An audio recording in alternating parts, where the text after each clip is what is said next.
உங்க வாழ்க்கையில நீங்க எப்படி இருக்க விரும்புறீங்க? ஒரு இரும்பு மாதிரியா? இல்ல ஒரு காந்தம் மாதிரியா? யோசிச்சு பாருங்க. இது சாதாரண கேள்வி இல்ல. இதுக்குள்ள தான் உண்மையான செல்வாக்குக்கான ரகசியமே அடங்கியிருக்கு. வாங்க, இத பத்தி இன்னும் ஆழமா பார்க்கலாம்.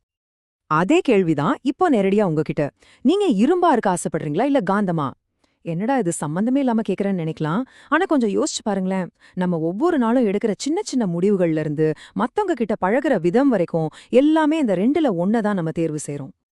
நம்மள நெறைய பேரு தெரிஞ்சோ தெரியாமலோ ஒரு இரும்பு மாதிரி தான் வாழ முயற்சி பண்றோம். அதாவது மதிப்பு, மரியாதை, ஒரு செல்வாக்கு. இதுக்கெல்லாம் நாம எதை நம்பி இருக்கோம்? நம்ம கிட்ட இருக்கிற சொத்து, நம்மளோட பதவி, நம்மளோட பட்டம், இதையெல்லாம் வச்சுதான் மத்தவங்கள கவர முடியும்னு நினைக்கிறோம். ஆனா ஒரு காந்தம் அப்படி கிடையாதுல்ல. அது எதையும் தேடி போகாது. அது இருக்கிற இடத்துல இருந்தே எல்லாத்தையும் தம் பக்கம் இழுக்கும். அதோட உள்ளார்ந்த சக்தியால. இதுதான் இதுதான் உண்மையான செல்வாக்கு. சரி, ஒரு மனுஷனுக்குள்ள இந்த காந்த சக்தி எப்படி உருவாகுது? இது என்ன மந்திரமா? மாயாஜாலமா? நிச்சயமா இல்ல. இதுக்கு பின்னாடி ஒரு ஆழமான அறிவியல் இருக்கு. வாங்க, அது என்னன்னு பார்க்கலாம்.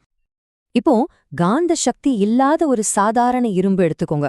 அதுக்குள்ள இருக்கிற சின்ன சின்ன துகள்கள்லாம் ஒவ்வொரு திசையில சிதறி கிடக்கும் இல்லையா? அதே மாதிரிதான் ஒரு மனுஷனோட எண்ணங்கள், அவங்க பேசுற வார்த்தைகள், செய்யற செயல்கள், இது எல்லாமே ஒன்னோட ஒன்னு சம்பந்தமில்லாம சிதறி போயிருந்தா அவங்க கிட்ட எந்த ஒரு ஈர்ப்பு சக்தியும் இருக்காது. அவங்களோட மொத்த ஆற்றலும் வீணாதான் போகும். ஆனா அதே இரும்பு ஒரு காந்தமா மாறும்போது என்ன நடக்குது? அதுக்குள்ள இருக்கிற எல்லா துகள்களும் ஒரே நேர்கோட்டுல, ஒரே திசையில சீரமையுது. அதே மாதிரிதான் ஒருத்தரோட எண்ணம், சொல், செயல், இது மூணும் உண்மை, அன்பு, சேவைங்கிற ஒரே திசையை நோக்கி பயணிக்க ஆரம்பிக்கும்போது அவங்களுக்குள்ள ஒரு பயங்கரமான கண்ணுக்கு தெரியாத ஒரு ஈர்ப்பு சக்தியை உருவாகுது. இதுதான் அந்த உண்மையான காந்த குணம். அப்போ இதிலிருந்து நாம கத்துக்க வேண்டியது ரொம்ப சிம்பிள். உண்மையான பவர் அது வெளியிலிருந்து வர்றதில்ல. அதாவது பணம், பதவி, புகழ்ல இல்ல. அது நமக்குள்ள இருக்கு. நம்ம குணத்துல இருக்கு. இரும்பா இருக்கிறத விட்டுட்டு காந்தமா மாறுறதுக்கான முதல் படியே இத புரிஞ்சுக்கிறது தான். சரி, இதெல்லாம் கேட்க தத்துவமா நல்லா தான் இருக்கு. ஆனா நிஜ வாழ்க்கையில இது எப்படி வேலை செய்யும்? வாங்க, ஒரு சின்ன கதை மூலமா இத பார்க்கலாம். ஒரு சின்ன கிராமம். அங்க பிரேம்னு ஒரு வாதியார் இருந்தார். ரொம்ப ரொம்ப எளிமையான ஒரு மனுஷன். அவர்கிட்ட பெருசா சொல்லிக்கிற மாதிரி எந்த பதவியும் இல்ல. சொல்லப்போனா அவர்கிட்ட பணமோ பெரிய சமூக அந்தஸ்தோ துளி கூட கிடையாது. வெளியிருந்து பாக்குறவங்களுக்கு அவர்கிட்ட மத்தவங்கள கவரக்கூடிய எந்த ஒரு விஷயமுமே இல்ல. ஆனா பிரேமோட உண்மையான சொத்து வேற. அது என்ன தெரியுமா? அவர்கிட்ட இருந்த அந்த எல்லையற்ற அமைதியும், யாருக்கு வேணும்னாலும் உதவ தயாரா இருந்த அந்த மனசுதான். இதனாலதான் ஊர்ல இருக்கிற மக்கள் எல்லாம் எந்த பிரச்சனைனாலும் வழிகாட்டல் கேட்டு அவர்கிட்ட வந்தாங்க. பிரேம ஒரு காந்தமா மாத்துனது எது தெரியுமா? அவரோட அன்புதான். இங்க சொல்ற மாதிரி அன்புங்கிறது ஒரு காந்த சக்தி. அது தனக்கு எதிரான விஷயங்களை கூட உருக்கிடும்.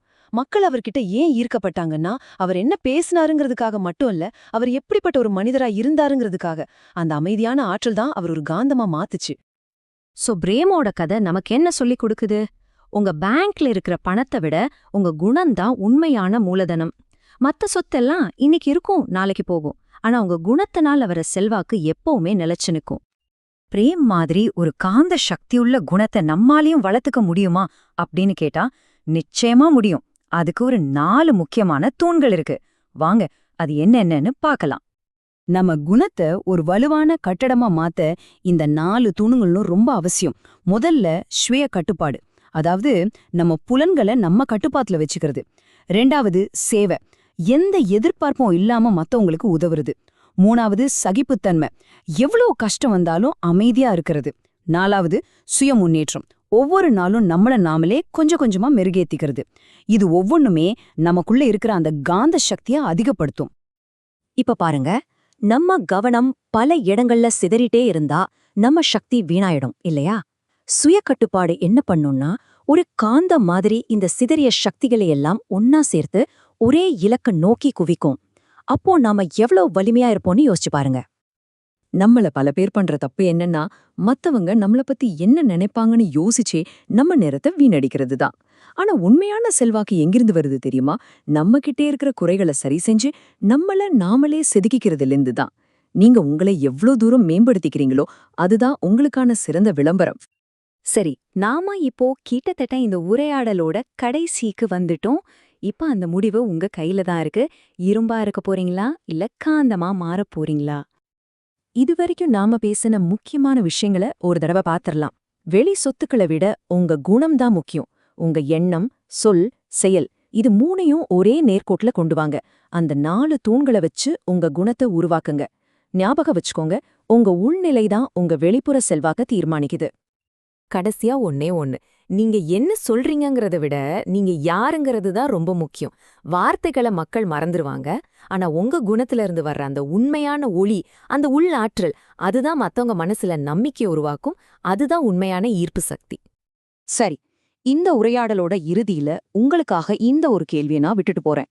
இன்னையிலிருந்து உங்க காந்த சக்தியை பயன்படுத்தி உங்க வாழ்க்கையில நீங்க எதை ஈர்க்க போறீங்க யோசிச்சு பாருங்க.